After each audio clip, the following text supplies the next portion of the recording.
Alright, so tonight I finished uh, The Last of Us Part 2.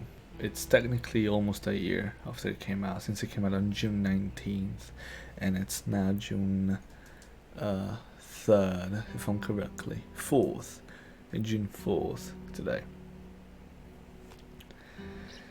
I heard many bad things about it, a lot of people hating it.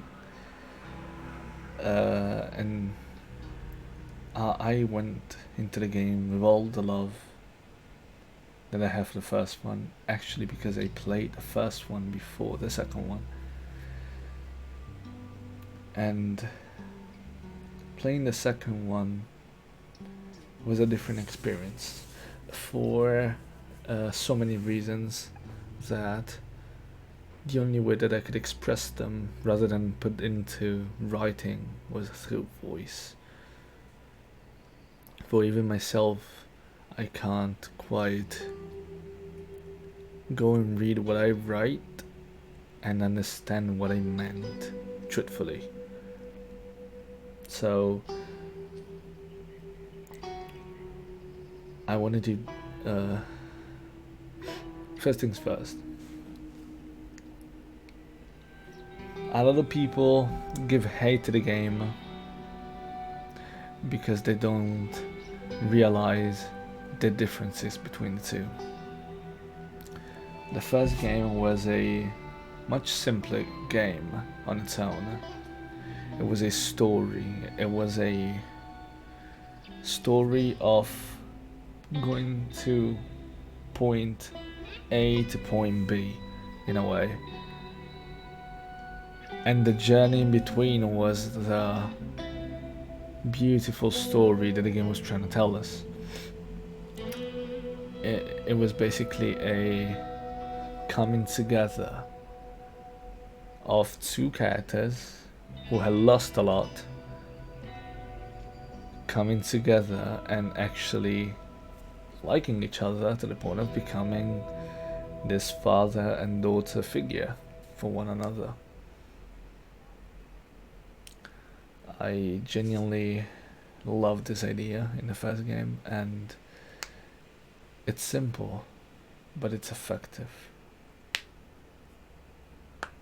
I genuinely believe that it's very misunderstood, the second game, for many reasons.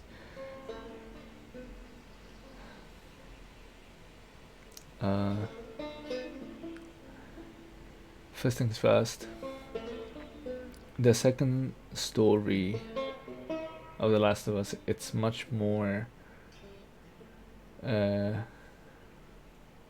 difficult in a way, because we are established certain things, certain relationships, and we go on this journey with Ellie. A very repetitive theme of the game is revenge and hatred and anger and all of these themes, and how they consume people. Because if the first game was about the journey between two characters, this game is about the journey of many of these characters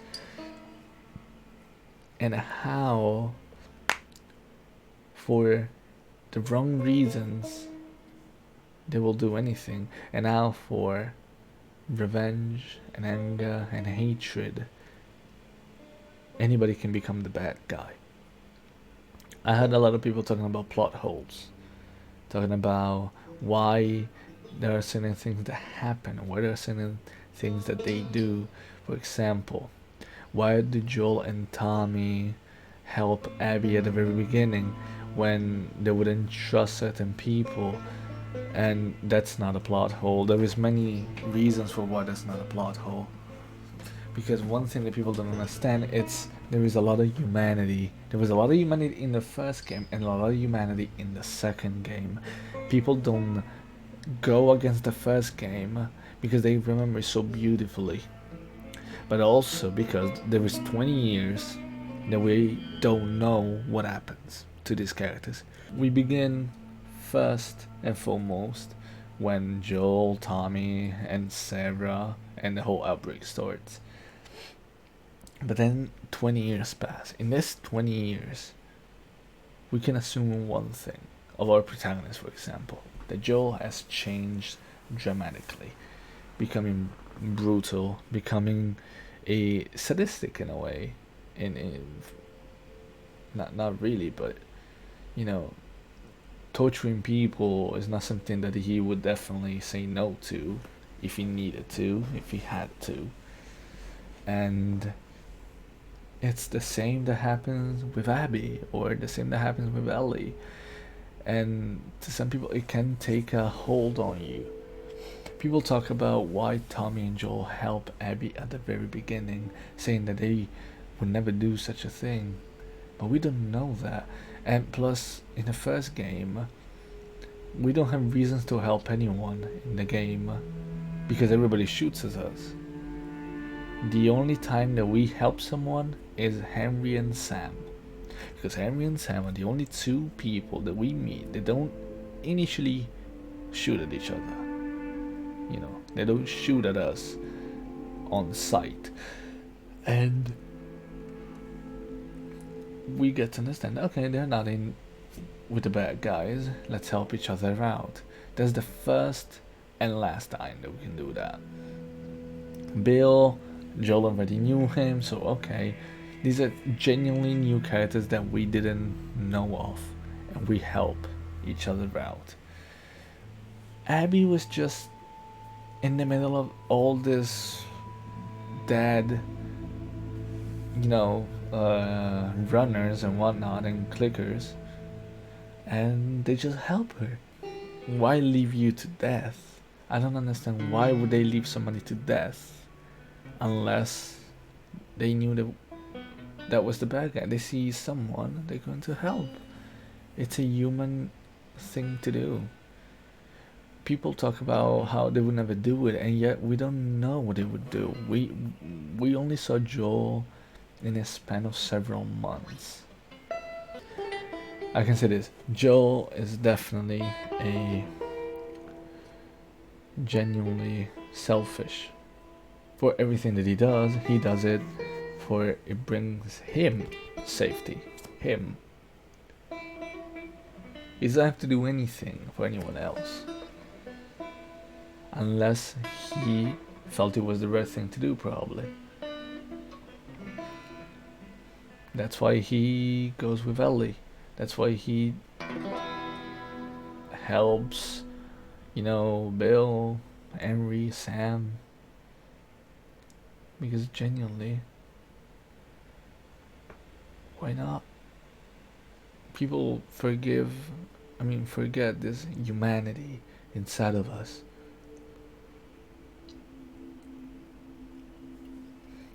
And it really disappoints me what Abby does, because that's the thing. Revenge is such a powerful theme in a game, and it's so powerful because it tries to make us understand what the game is trying to tell us. The first game, we go through the game with the purpose of, I guess, doing what's right for humanity, for the vaccine and whatever. But in reality, what I think is that something that I read from someone else is that the game starts and ends with the same type of choice. We just don't know that choice because we haven't taken it. But the choice is around the same. Doing what's right for the greater good, or sacrificing the greater good for a selfish need. Example, in the beginning, Sarah dies. Sarah dies, why though? Because the outbreak just started, and the idea is to kill anyone that could be a threat. Therefore, the soldier kills Sarah. and therefore Sarah is dead for the greater good. But now we know that that's a useless sacrifice. We know that that sacrifice was pointless, for it didn't stop the outbreak. That kill, like so many others that probably happened, did not stop the virus from spreading.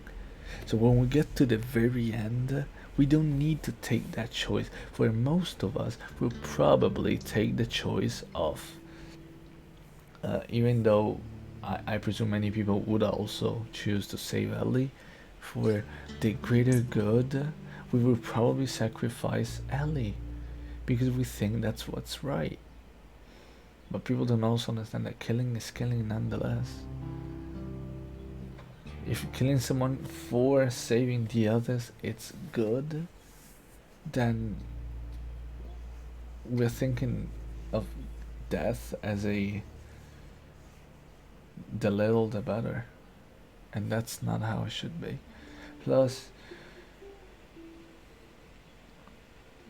it's the same choice, because if you sacrifice Ellie, you could probably save, hypothetically, the a choice by his own guts. Something that I think, I also, I believe that he didn't think it through with the idea of the sacrifice and whatever. He simply did it because he wanted to.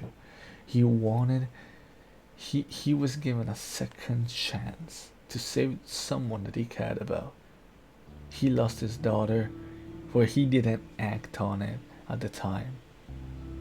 To lose Ellie, because you have to understand that in these 20 years, what we know is that Joel lost himself so much that he was brutal. At the very beginning, what we see in Joel is taking Robert and breaking his arms and nose just because he's torturing him. Something so brutal. He does it so calmly, almost like he's done it so many times he doesn't even feel anything anymore by doing it. And Ellie brought back a bit of what he used to be, his memories, his thoughts, his humanity. And Joel likes it because no one was able to bring back such things to him in a way Ellie did, because Ellie resembles a lot his daughter. To his eyes, he sees Ellie as his second chance of being the father that he could have been. And when you're given, when you're put in a position of having to sacrifice your child, even if it's not yours, Joel traveled from Boston to Salt Lake, which I think is in close to Washington, the state, so it's pretty fucking far.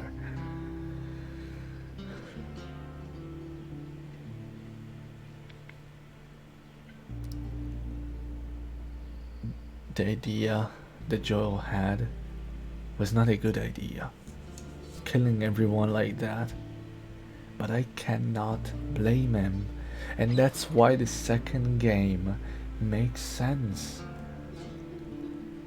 We take on Ellie and Abby for a reason. It's easy to, at the beginning, to have Ellie and say, yes, we're gonna kill everyone because they killed Joel. When you take on Abby, you start questioning. I understood why they were doing it, and at first I thought, I'm not gonna fall for this. I'm not gonna fall for the, oh, I'm gonna feel bad for them and therefore Ellie's the bad guy, because neither in this whole The Last of Us 1 and 2 story is the good and bad guy. Everybody is a bad guy, and everybody in a way can also be the good guy. But in The Last of Us 2, both Abby and Ellie are wrong because they let revenge consume them.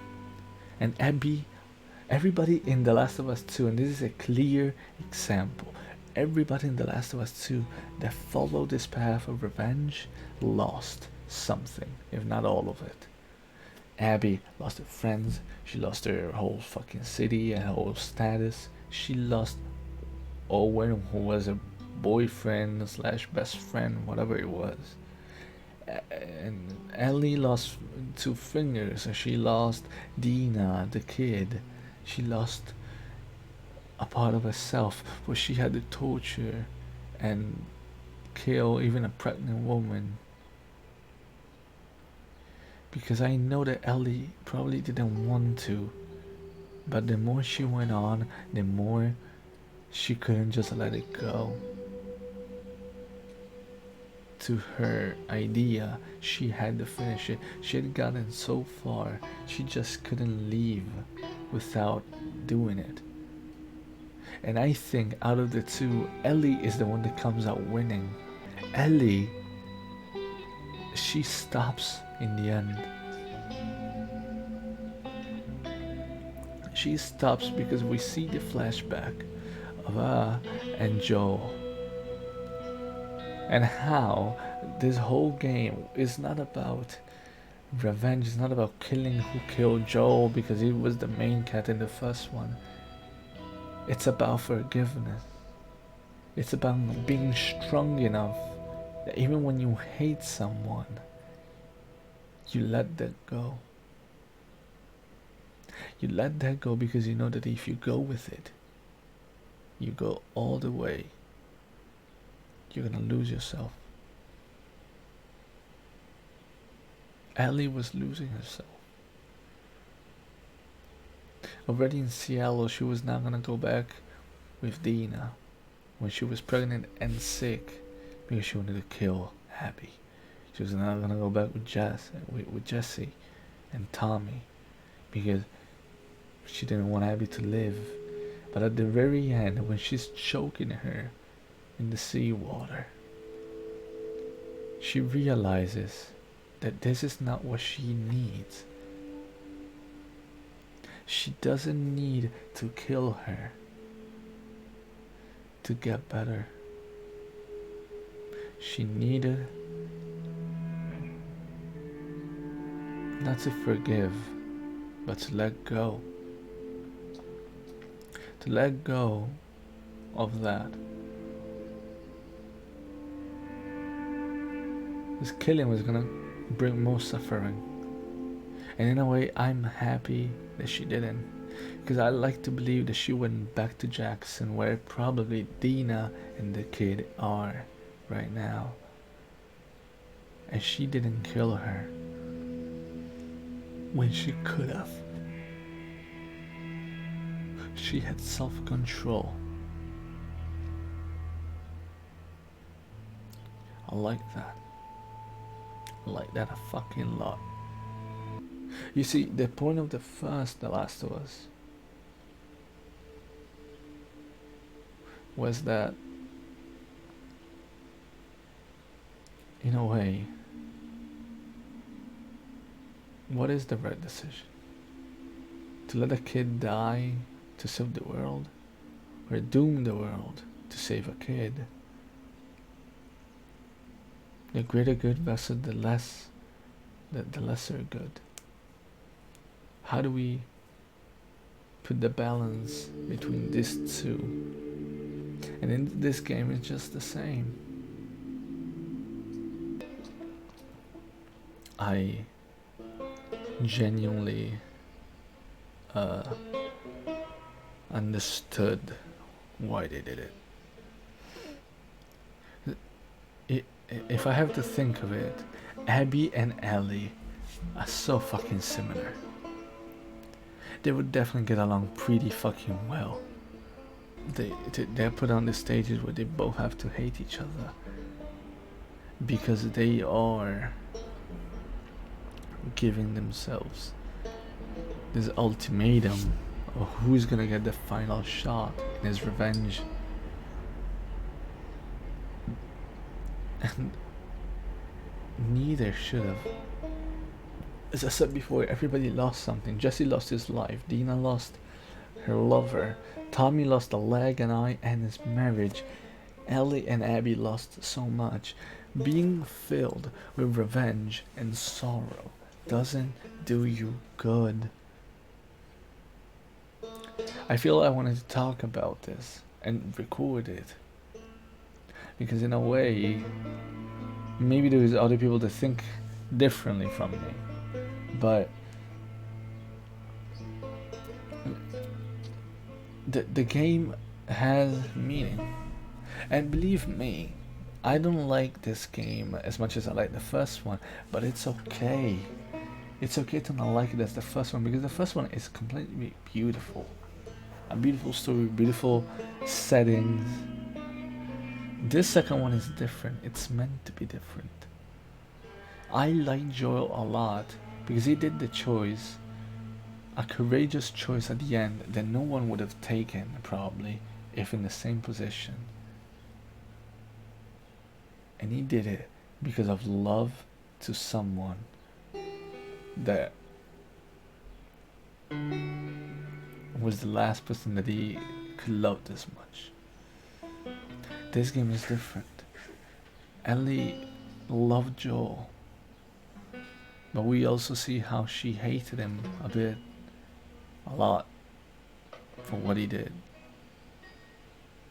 And I feel the game goes on this full circle because the game goes, you know, day 1 flashback, day 2 flashback, Seattle day 3 flashback, then Abby, and all 3 days, and then we get another flashback, and then the present, and then we go to the to what we're gonna have to do, and then we go finally back, and then we finish the circle, and then we understand what happened. We understand that Ellie knows what happened that day with the fireflies, hates Joel because of what he did, but wants to forgive him. And that is the night before everything happens in The Last of Us 2, before Joel dies. That's why she feels, in my opinion, so fulfilled to go through with this, that she wanted to kill everyone. She was finally ready to forgive Joel, to go on, to maybe have the relationship that she wished and that he wished to have, but neither approached because they are so similar, both of them. I'm not saying that she forgave Abby for killing Joel, but she understands that what Abby did was the same thing that she was gonna do to her. People talked in the first game, and many people didn't like the finale in the first game for that reason. But Joel was selfish, as I told you before. Joel was, and probably was, a very selfish person. But that's because this world doesn't allow you to be the good guy all the time. Most of the times you have to be selfish to save yourself. Honestly, I wish this game maybe could have done it a lot better. I'm not saying that it's perfect. The Abby storyline, it was very uninteresting in my honest opinion, because it left me in the, you know, on the verge of a scene with Ellie. Maybe what they could have done was, through the whole game, maybe we play as one and the other.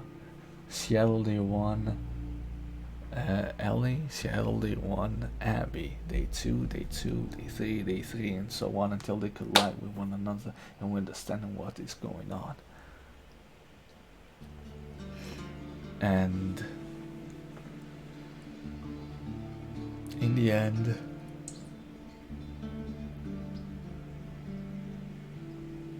I'm glad. I was hoping that Ellie was not gonna die.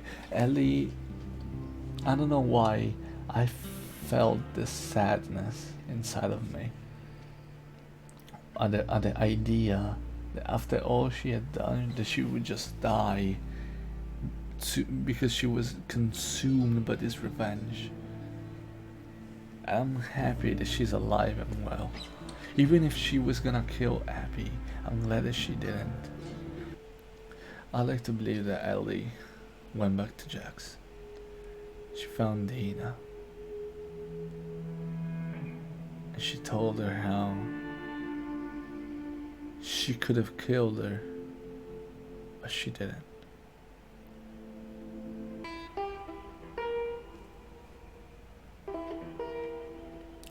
And she goes to Tommy. And she has to tell Tommy. And I hope that Tommy understands it.